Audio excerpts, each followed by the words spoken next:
Omulimu gw'okukola enguudo mu kibuga Kampala gugenda mu maaso. Kampani ezikola enguudo okuli eya Consolidated Contractor Company wamu n'eya China State Construction Engineering Corporation nga zino zikulembeddwamu ekitongole ekikola mu kuyonja Kampala ekya Kampala Capital City Authority KCCA ziri ku kaweefube okulaba nga enguudo mu Kampala zikolebwa. Enguudo eziri mu kukolebwa kwe kuli olwa Mutesa Road, Lungujja Road, Lugalao Road, Kosovo Road, Nankulabye wamu n'olw'Emmengo. Oluguudo lwa Mutesa Road lwakukolebwa okuva e Lungujja okutuuka e Nankulabye ku laawundi ku bitaala era luno luddukanyizibwa ekitongole ekya China State Construction Engineering Corporation. Mu kwogerako n'omukozi w'ekitongole ekyo agamba nti oluguudo lwa Mutesa Road lwakuyibwa kolansi.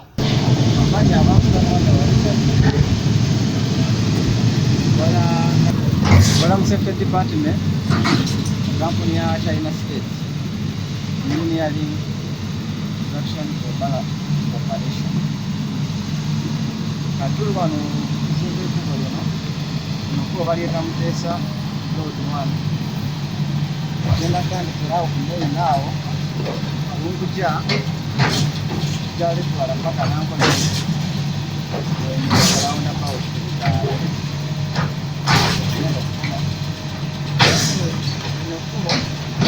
kugenda kukola Malamu Road ya Tamaka inateeka mu kolansi.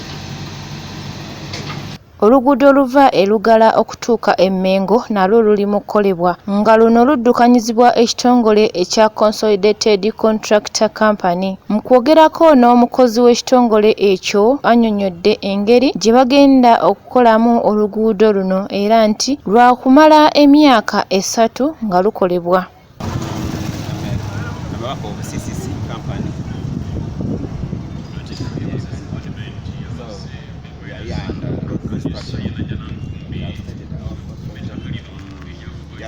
What was January this year. We started from let me say Lugala. From Lugala Up to where? Up to the other side of Mengo. We are putting culvert whereby water can pass under.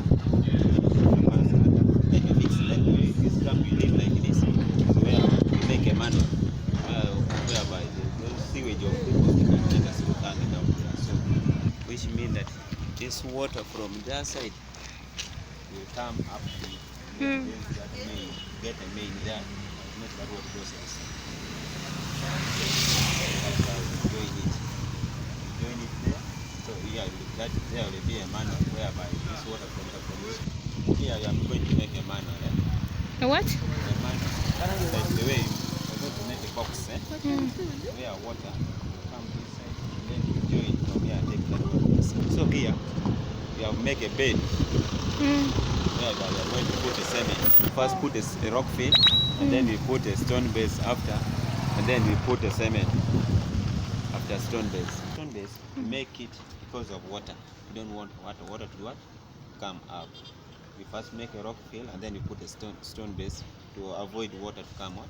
Nga omulimu gw'okukola enguudo gugenda mu maaso, abakozi bannyonnyodde ebizibu bye basanga nga bakola enguudo zino. So many disadvantages. Border can disturb. While maybe you are driving, you find border there. You know border they are careless. See you are facing now. Most of these border. Rain also can disturb. Sometimes if you start our mara, you know mara with the rain cannot work. So if the rain sometimes if rain started can disturb also. So if the rain is supposed to remove and then you put Adikoa. From Adikoa you put CRR, that is solid. Emyala egitwala amazzi gye gisoose okukolebwa oluvannyuma n'ekkubo likolebwe era nga zonna enguudo za kuyibwa kolansi. Namatovu Justin, MRI TV, agafeeyo.